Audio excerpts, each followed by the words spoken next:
on Acoustic Tuesday, episode number 41, a comfy musical instrument hug, a musical secret, and a local luthier with his take on one of the big acoustic guitar brands. All that and more right after this. If you believe that playing acoustic guitar is about sharing the joy of music with friends and family, not just mastering the technical side of playing, then this show is your dream come true. Every Tuesday morning, I give you my list of exciting Guitar Geek discoveries, gear, and new music so you can stay inspired to live your best acoustic life. I'm Tony Polecastro, and this is the Acoustic Tuesday Show. Guitar Geeks, unite. Welcome to Acoustic Tuesday, episode number 41. This is the show where you're going to learn about new acoustic guitar gear, discover acoustic artists, and get inspired to live your best acoustic life. Here we are in episode number 41, and I want to dig into the 5 Guitar Geek items that I have for you, as I do on all Acoustic Tuesday episodes. But first, we have to kick things off with a little Acoustic Tuesday tradition, known as Guitar Geek Trivia.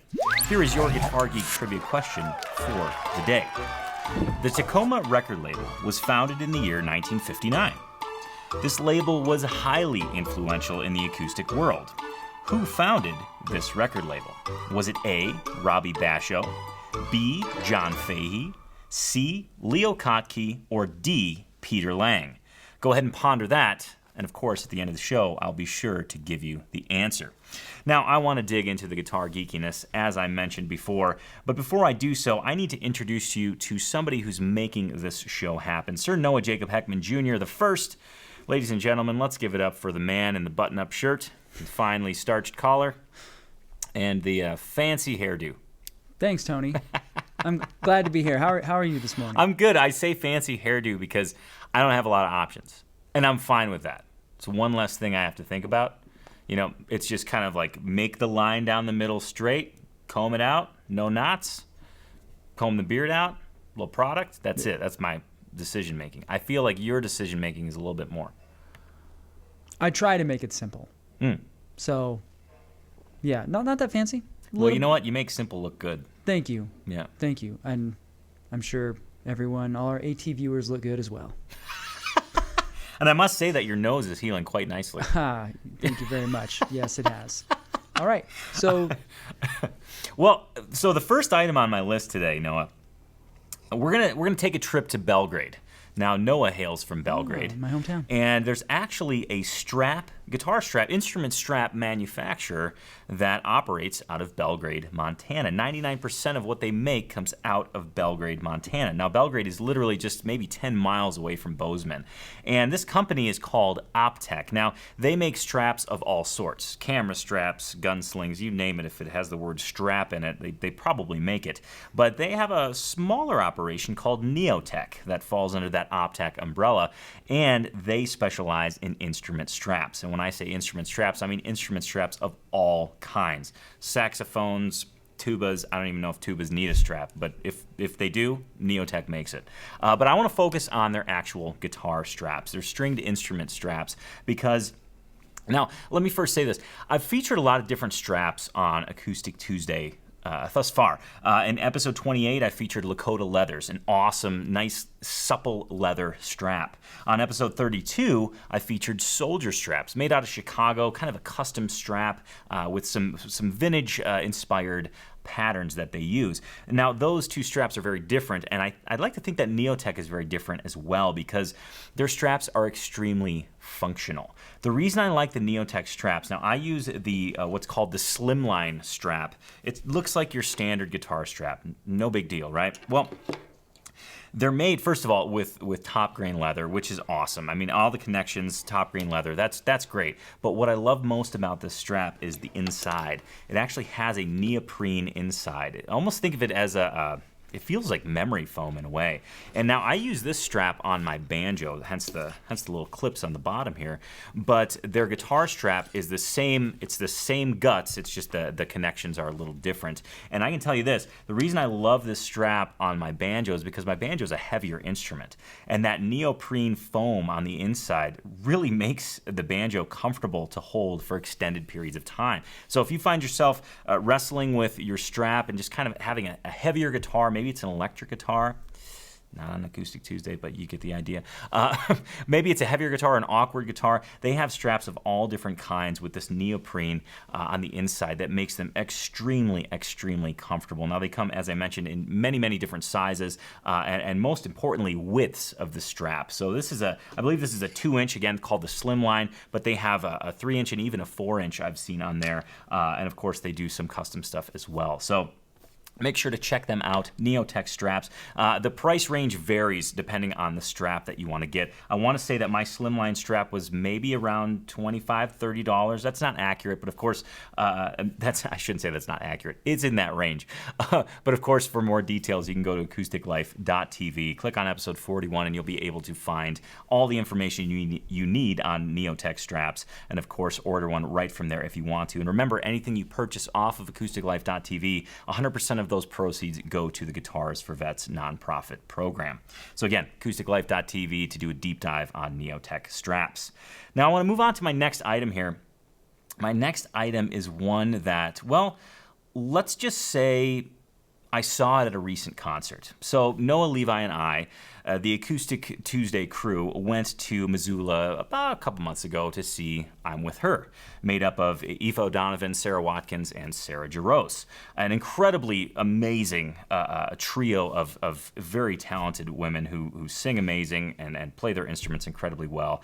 Now, Sarah Jaros during the show played an octave mandolin with what looked like a shrunken guitar body. Think of an archtop acoustic guitar, but shrunken with an octave mandolin neck on it. And now, this instrument looked very familiar to me because I had actually seen it before. I knew that Sarah Jaros played it, but I also seen Eli West, who's also from Seattle area.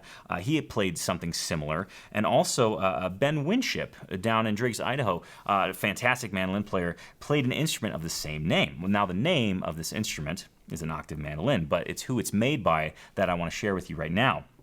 Fletcher Brock out of Seattle, Washington. He makes 15 instruments per year. So to own a Fletcher Brock instrument is something special in and of itself, but the tone these things produce is ridiculous. I've heard the mandolins, I've heard the octave mandolins. Again, as I mentioned, Sarah and Eli both play the octave mandolins. I've heard Ben Winship's mandolin, and they're really finely crafted instruments. Now Fletcher Brock originally started on the East Coast. He studied under luthier Michael Allison. I'm pretty sure that's correct. Yeah, Michael Allison. And then moved to the West Coast. Now, again, as I mentioned, he's making about 15 instruments per year and doing so at a high level of craftsmanship.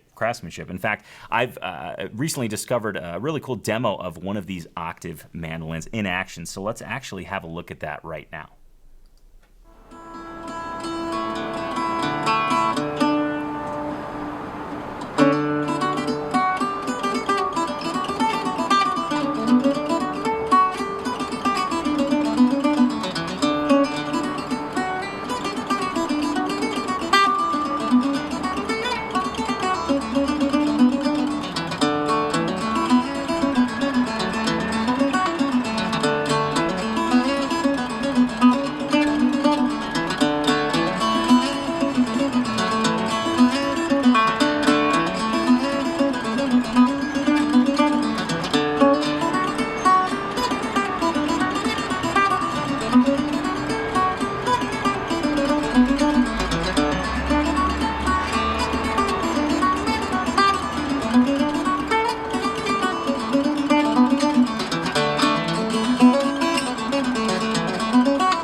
So that was a Fletcher Brock octave mandolin in action. What I love about this instrument is that not only does it retain the dulcet sounds of a mandolin, but it gives it some body too, because it's a bigger vibrating volume of air. The actual acoustic box, the guitar body, pushes more air and creates a little bit more of that low end. So if you get a chance to hear one of these instruments, better yet, if you get a chance to play one of these instruments, you're in for a real treat. Now, if you're interested in checking out what Fletcher has available or speccing out a custom instrument, the best way to do so is to get in contact with him directly from his website.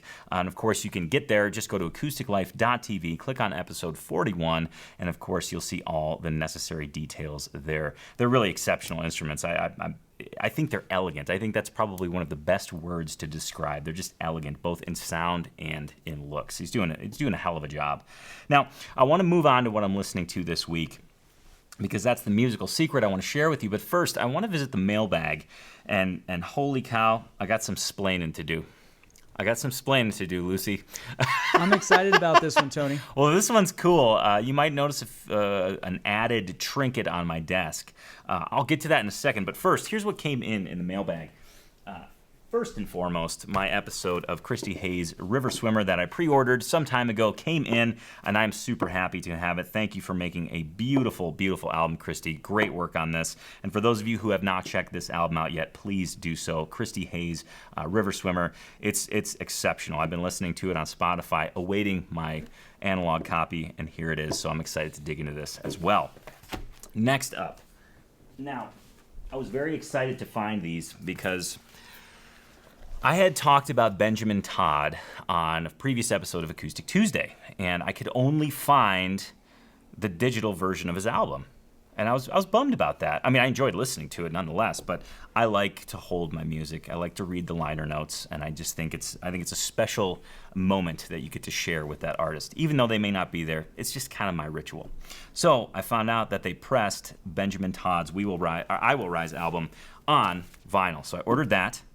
And then, wouldn't you know it, that they offered this really cool package deal. He's also a member of the Lost Dog Street Band, so I ordered their album on vinyl as well. The company that's doing it is called Anti-Corporate Music. They do a great job, and I'm super pumped to get those on the turntable. They even sent these cool little posters, which I'm excited about as well.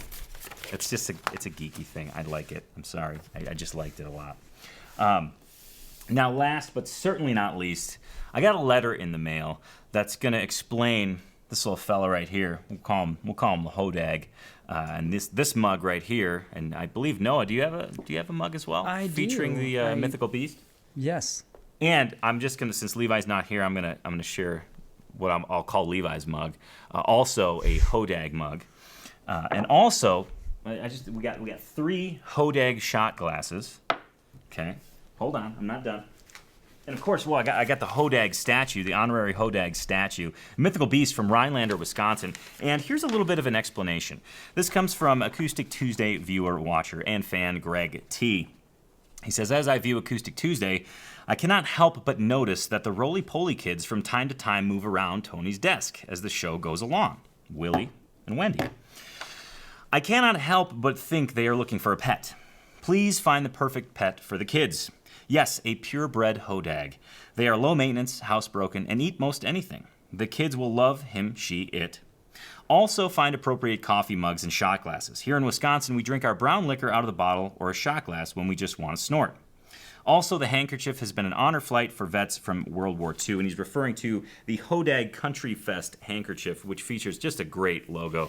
I mean, you have a banjo player with a handlebar mustache riding a Hodag.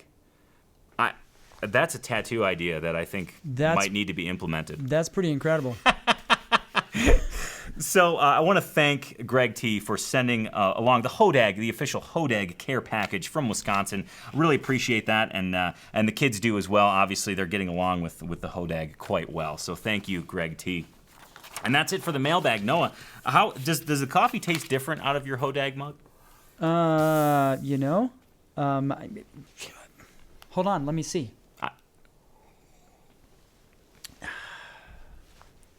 It tastes just as good as it always has. See, I feel like a little extra flavor, just because of the mythical properties of the beast. Well, you got the full picture Hodag mug, like where the wild things are. Yeah, well, I saw you using this one yesterday, and I kind of was just out of the corner of my eye. I was like, oh, I wanted that one. Mm-hmm, I know. So I waited until they were all clean, and I got here and I picked this one. Great mug, though. Love it. So thank you again, Greg T, and for everybody who sent stuff into the mailbag. We certainly appreciate hearing from you. Now I want to move on to what I'm listening to this week, and of course, this artist is a musical secret for a couple of reasons. Actually, this is an artist that was on my radar for some time. I want to say back 4 or 5 years ago, I discovered this artist and was blown away by their harmonies, by their song selection, and by the overall tone and vibe that they created. I pictured their music coming out of a 50s stereo at somebody's house. It's just kind of what image goes into my mind as I listen to these wonderful songstresses named the Secret Sisters, and of course their real names, Laura and Lydia Rogers. These two are fantastic. If you like harmony, if you like kind of maybe on the verge of rockabilly-ish. Noah, is that accurate, would you say? Yeah, absolutely. Maybe not straight ahead rockabilly, but they have a little grit to them. Yeah. But their harmonies are unreal. I mean, obviously family harmonies are probably the best, and sister harmonies, here they are in action. Now, the Secret Sisters have 3 different albums out. Their self-titled album, which is what I first heard, is outstanding. In fact, the standout track for me is House of Gold. I think it's the last track on the album. Just the treatment of that song, an iconic country song, it was done so well. But that's actually not what I have for you to listen to today. I'm going to take a little bit of a detour, and we're going to listen to a traditional tune that they redid called the Wabash Cannonball. So let's actually have a listen to that by the Secret Sisters.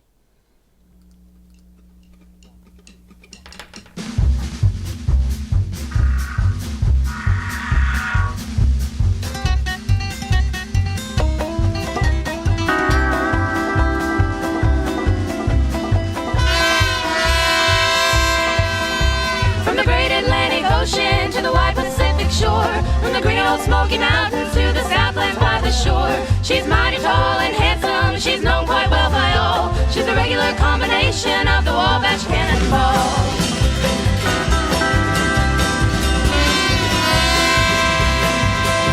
Our eastern states are dandies, so the people always say. From New York to St. Louis with Chicago by the way. From the hills of Minnesota where the rippling waters fall. No changes can be taken on the Wabash Cannonball.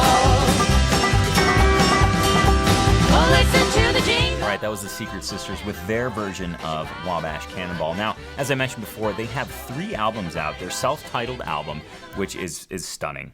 Their next album called Put Your Needle Down, which is actually one of my favorites. And ironically enough, after that record, they got dropped from their label because the album didn't perform good enough, which I'll just say right now, I mean, I'm going to stand on the record saying that is an awesome album, and I would encourage you all to check it out. It's fantastic. I think it's more of a music industry business thing that, ew, that's just gross to me. So they were dropped from their label after that album, and they almost went to house cleaning to pay the bills and things like that, but because they were persistent and by virtue of connecting with Brandi Carlile, that brought out their next album via actually a Pledge Music campaign entitled You Don't Own Me Anymore, which I think was an aptly titled album. I think that might have been a reference to their previous label. I'm not sure. I don't want to spread rumors.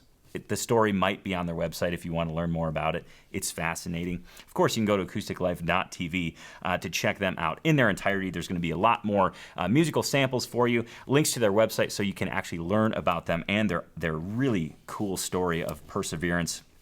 It's really, I enjoyed reading about them because I didn't know much about them personally before researching them for this episode. And it's a wild story, so I would encourage you to check it out for sure. Again, that's at acousticlife.tv. Click on episode 41, and you'll be able to do a full-blown deep dive on the Secret Sisters. And it's definitely worth it because their music is outstanding.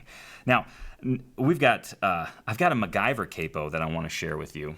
I've got this local luthier that you absolutely need to know about. But first, Noah, I want to visit you and celebrate some small wins. Yes, let's do it.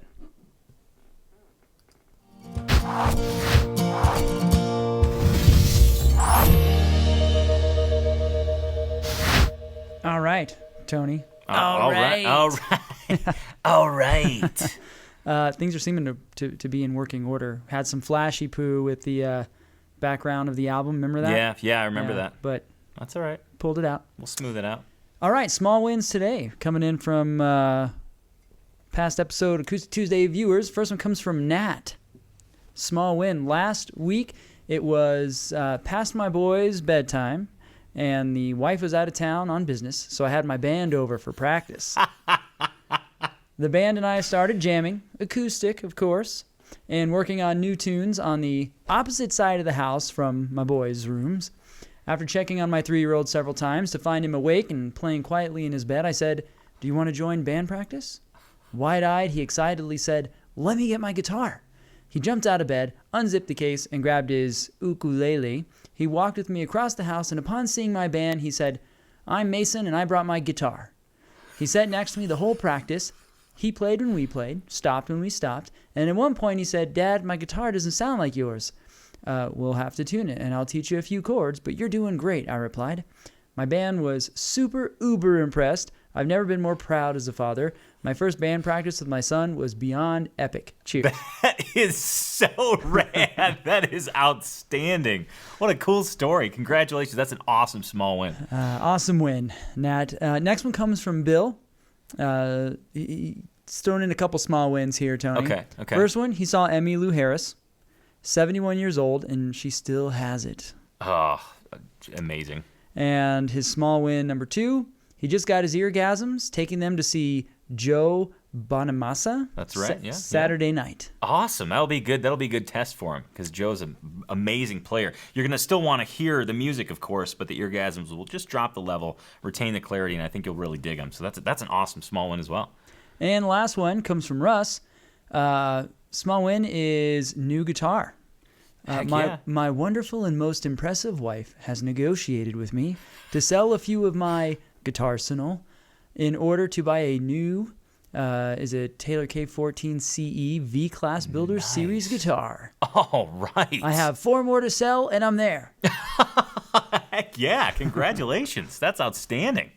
There's our small wins for today, Tony. Awesome. Well, thank you, Noah, for sharing those small wins. And, of course, if you want your small win featured, it's very, very easy. In the comments below this video, all you have to do is put hashtag small win and go ahead and describe your small win. Maybe you went to an awesome acoustic show. Maybe you had your first band practice with your son, daughter, or somebody else that is a guitar geek up and coming. Maybe you taught your first lesson. Whatever the case may be, please share your small win with us. It helps us create this positive momentum that we all need throughout our guitar journeys. Now, real quick, because I want to just share some light on, share a story about Emmylou Harris. A couple years ago, I want to say 4 or 5 years ago, I was invited to play this festival with a band that I was in at the time, and Emmylou was headlining. I mean, we were playing days before and on the very early the early slot in the festival. So it's not like we were opening for Emmylou. We were just happening to be a part of the same festival, which featured a lot of great artists. But I remember being back in the hospitality tent, because it was an outside festival, and seeing Emmylou's tour bus, and then she had like this side kind of a dressing area that was an enclosed like an Airstream trailer. And I remember seeing her walk from the tour bus to the trailer, and I just stopped everything that I was doing, and I was just like, "Oh my gosh, that's Emmylou Harris." It was like an enigma. I mean, that's country royalty. I mean, I just was floored. So I can't imagine, seeing her at 71 playing and just being awesome. It made me remember that story. I wanted to share that with all of you guitar geeks, because I think we've all had that moment where we just kind of like look at an artist that we admire, and all of a sudden it's like, oh my gosh, that's amazing. Anyways, moving on. I want to tell you about a MacGyver capo, okay? This capo that I'm about to share with you is not necessarily my favorite capo, but it is a necessary capo. I love my McKinney Elliott capo, right? It stays on the guitar neck. It's sturdy. It's machine stainless steel. They're made incredibly well. I have 2 of them at this point, and I love them. I love Elliott capos, plain and simple, bottom line. But what happens when you forget your capo, right? You're kind of SOL, right?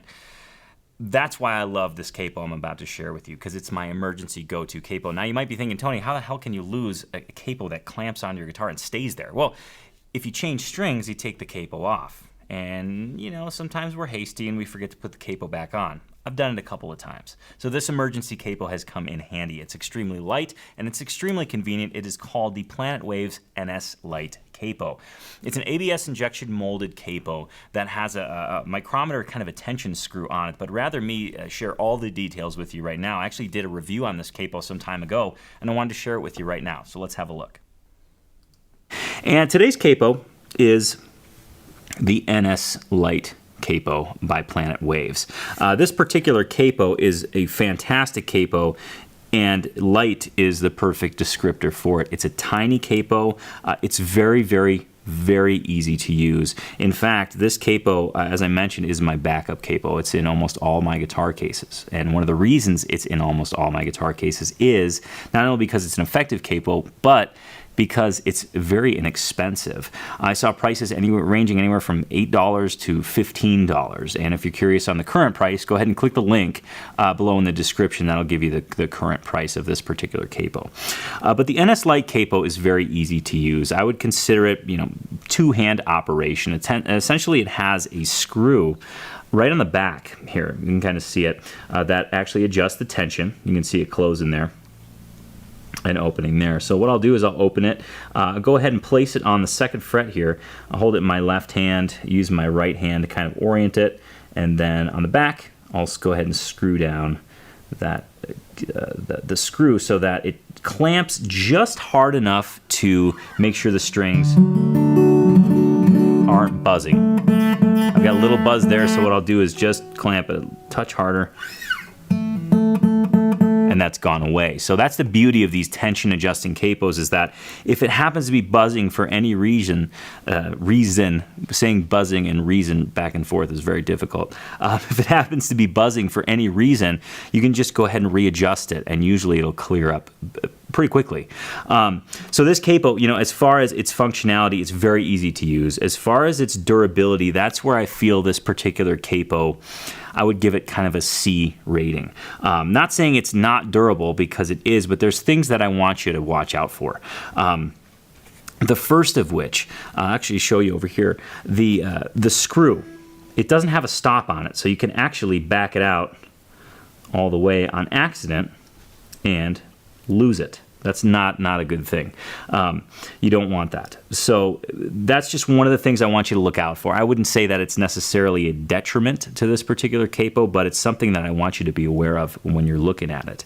The second thing, and this happened on one of mine, is this button actually popped off the stem of the screw because it's just glued in there on the bottom. And it was actually really easy to fix. I just used some super glue, reset it, and it was fine. But the more that you tighten down on this particular screw, if you're really torquing on it, that can happen. So just be aware of that. And I've also had a Capo, an NS Lite Capo, actually the threads strip. And again, that's a result of too much pressure or just overuse. If you had it for a couple of years, chances are the threads could start to, you could cross thread it, the threads could wear out, it could essentially strip. So just a couple of things to be. It's true. This little bugger here is in nearly every one of my guitar cases, and mainly due to the price point and its effectiveness.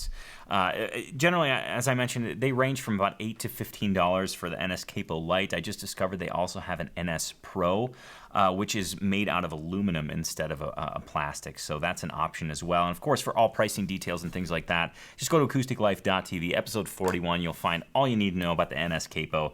And I think you'll really dig it, because it's nice to have that, I'll call it a security blanket, if you will. And of course, if you're sitting there thinking, but wait, I like that Capo, that's cool, but I have something else I want all of these guitar geeks to know about on Acoustic Tuesday.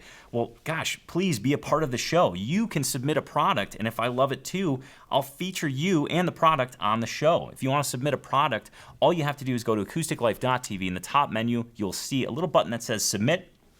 Click on that, and you can submit a product, you can submit an artist that you want me to hear, and of course you can submit your Guitarsenal picture. So make sure to check that out, and I invite you to please be a part of the Acoustic Tuesday show. It's great to hear from you guys. And speaking of hearing from you all, I want to know what you think about the show so far. So in the comments below, please let us know what you think. Did you make a new discovery? Do you just want to say, hey, I'm tuning in from, I don't know, some cool place? Please leave a comment, of course, in the comments below. And while you're at it, if you have not done so yet, please subscribe to this YouTube channel. It's super easy. It takes mere seconds. Click that red subscribe button, and then don't forget to click that little bell. That'll give you a notification of each new video that gets released. And of course, if you want Acoustic Tuesday delivered directly to your email, that is an option that most guitar geeks choose. Just click the link in the description, and of course, you'll get Acoustic Tuesday delivered directly to your email inbox, along with access to my Guitar Geek list, which is something I don't think you want to miss at all. Now, speaking of comments and shout-outs and things, I know Noah has been just chomping at the bit over there to share what he's discovered from a previous Acoustic Tuesday episode. Noah? Yes, well said, Tony. Chomping at the bit, or drinking at the cusp of the hodag. Right. That sounds like a ritual. Yeah, You know, like drinking at the the altar of the hodag. We should make it one. Greg T, this is all your fault. All right. So, comments and some shout outs coming in from past Acoustic Tuesday viewers. First one comes in from Keith. He says he's hailing from rainy and muggy South Carolina. And he says, love the guitar geekdom. The new picks are a revelation. Awesome. By the way, I met Sean Hopper, acoustic guitarist extraordinaire, at a Martin Experience event not too long ago. Cool. He demonstrated some great new products and played some great music. I acquired his CD, Lowercase Letters, Okay. and was taken onto a journey. Give it a listen. Thank you. Great show. All right. Thank you. Thank you for the comment. Of course, thank you for sharing a new artist. I'm just jotting some notes here. Go ahead, Noah. All right. Next one comes from Thomas. He says, good morning, guys, from Scotland. All right. Watch the V-Class story. What a great watch. Oh, cool. Yeah. The interview with Andy Powers. And last comment, shout out, comes from Sebastian. He says, hi, guys. I watched every episode from the very beginning of this channel, and I love it. It keeps me inspired to keep on searching for new music, new gear, and guitars. I think it is a great platform to share ideas and personal guitar breakthroughs and discoveries with everyone. All the best from, Czestochowa in Poland. Nice work, Noah. Thanks. Nice All the best. work. He even did it phonetically in parentheses for me. But yeah, Czestochowa in Poland. All right. Well, thanks for tuning in. I'm glad the show's keeping you inspired. Thank you. Now, Tony, I think at this point, no Acoustic Tuesday would be complete without sharing some You're a Guitar Geek wins. I agree. I mean, this is pretty much a new tradition at this point, so we may as well just dive right in. When you are partaking at the cusp of the Hodag altar, sharing You're a Guitar Geek wins is crucial. So here's some new You're a Guitar Geek when. This one comes from Ray. He says, you're a guitar geek when you keep a guitar in the bathroom. Accurate statement and guilty. Sean says, you're a guitar geek when you go to a jewelry store and you compare the prices of diamonds and jewels that your wife wants to guitars that you want to try and work out a trade. Bargaining tokens. I love it. Next one comes from Mike. You're a guitar geek when you go on a 21-day cruise around Europe and the Baltic with your wife, but check out where all the guitar shops are in each city before you go. That's outstanding. Very true. All right, and last one for today comes from Jan, and says, you're a guitar geek when while your friends talk about that girl that got away, you remember that guitar that makes you happy and has gone away, leaving your heart broken. Got a couple of those. Personally. Oh, that's it? That's it for today, All right. Tony. Well, thank you for sharing those, Noah. And, of course, if you want to complete that sentence and be a part of the Acoustic Tuesday show, that's really easy. In the comments below, just finish the sentence. You're a guitar geek when, and go ahead and finish that off, and we'll feature you on an upcoming episode of Acoustic Tuesday. Now, the whole point of Acoustic Tuesday is for guitar geeks to unite. And now we have acousticlife.tv, which is an amazing website you can go to. Type in your browser, acousticlife.tv. You can do a deep dive on anything I have ever talked about on Acoustic Tuesday, and there's some hidden gems in there for you to find as well. And one of the best ways to get more guitar geeks uniting, of course, is to share that website with them. So if you know of any guitar geek who has not even heard of Acoustic Tuesday, has never watched Acoustic Tuesday, please let them know. And of course, send them a link to acousticlife.tv. Again, anything that's purchased through that website, all the proceeds go to Guitars for Vets, a nonprofit organization really sharing the love of music and, of course, the healing power of music that I think we can all connect with on some level during our own personal guitar journey. So again, share acousticlife.tv with your Guitar Geek buddies. Make sure your Guitar Geek buddies are aware of Acoustic Tuesday and all of the Guitar Geek goodness that comes with it. Now, of course, Speaking of guitar geeks and sharing things, I've got 2 guitarsenals that I want to share with you from our very own Acoustic Tuesday family. We're gonna kick things off here with a fantastic shot. This is one of my most recent favorites from Eric T. Now Eric hails from he's from Niagara-on-the-Lake, Ontario, but he's visiting Burlington, Ontario. He says that's a small win. I don't know my geography all that well, so I'll take your word for it. That is a small win indeed. And of course, this picture that he's sharing with us, he is proudly wearing his Guitarsenal shirt, which is very, very important. He says, during my visit to Lowe Vintage Instruments, he met Will Lowe and feeling very, very welcomed.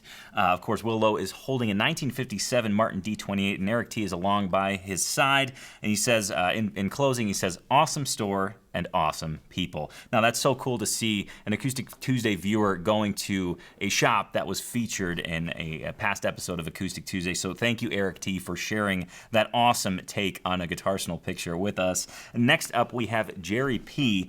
He is from Greer, South Carolina. Of course, proudly sporting his Guitarsenal T-shirt, and he has got a gag. I mean, wow, this is a serious guitar geek here. I got a list of guitars here. The front row, left to right, we've got a '96 PRS Artist 3, an '82 Gretsch BST 1500, a 2017 Ron Kern Custom Telly, a 1943 Gibson LG2 with a spruce top. Got my eyes on that one. That's pretty awesome. A 2002 Martin 0015S, a 2015 Martin CEO7, a 96 Wild custom guitar made by Bill Lawrence, the pickup guru, a 1996 Fender Stratocaster Relic, 1960 era, and we don't know the exact date on this, but a 61 to 65 Silvertone 1446L. Pretty awesome guitar there. Now the back row. This has got some standouts in my opinion. A 1936 Martin Single 017, which totally caught my eye because I think I have the brother guitar to that. I have a Single 017 of a very similar vintage, so very cool guitar there. 2015 Martin Artist Series Custom, a 2013 Martin SC OM13, a 2005 Martin OM28 Marquis. I've got one of those as well, and I love mine, and I'm sure you love yours as well, Jerry.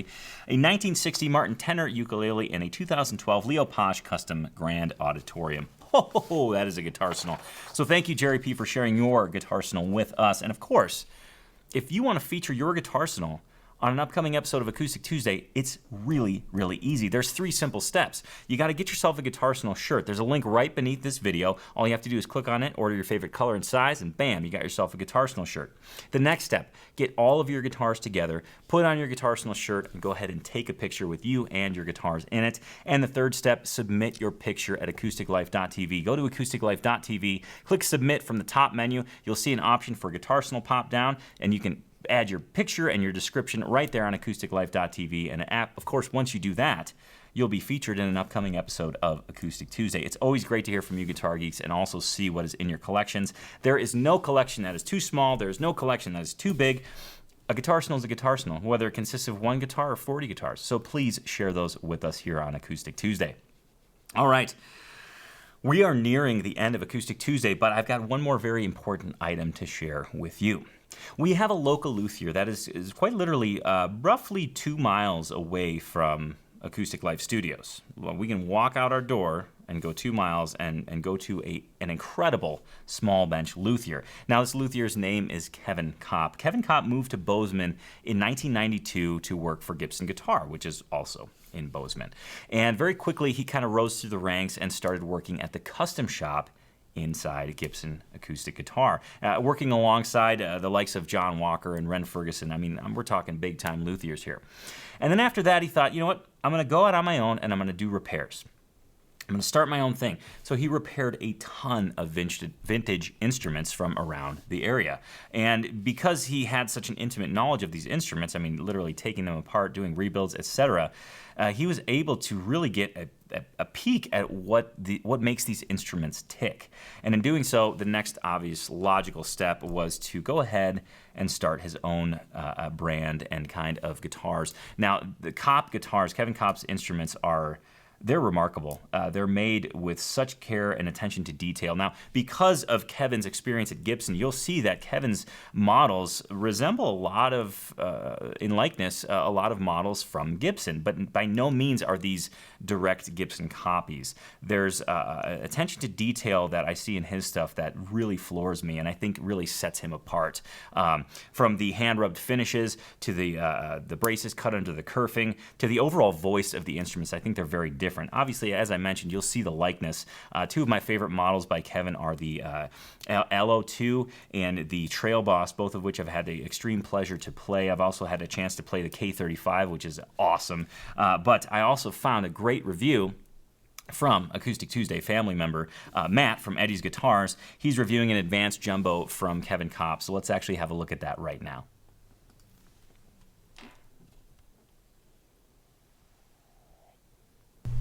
Hello again, all you fine acoustic guitar fanatics. Matt with Eddie's Guitars coming to you, as always, from St. Louis, Missouri.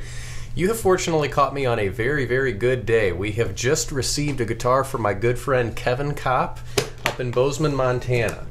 And I am always exceptionally pleased when we receive a new instrument from Kevin. His stuff never, ever disappoints.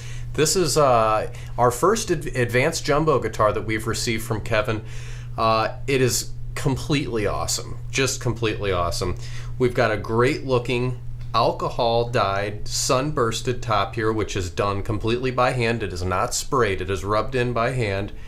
The alcohol dye here does not add any weight to the top of this guitar the way that a sprayed sunburst would, so this top stays super, super active, super lively.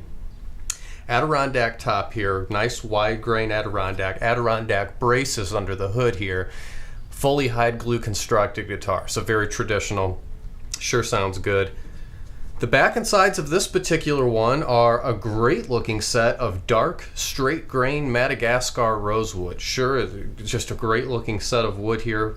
Wonderful color to it. The body is bound, as well as the neck, actually, in a grained ivory. Looks very nice, popping against that sunburst and that dark rosewood. We've got the very traditional advanced jumbo style inlays on the fingerboard here, as well as on the headstock. We've got 1 3/4 nut width on this guitar, and this has a kind of a custom neck carve for Eddie's Guitars. This is a 1934 big fat V neck, so it's a bit bigger neck than what would typically come on Kevin's guitars. And then we've got the nickel Waverly keys down here tying it all together. This is an absolute powerhouse, whether you're playing it really lightly or really jamming on the thing. It does both in spades. Awesome. Let's go take a listen to this one. You're going to be impressed.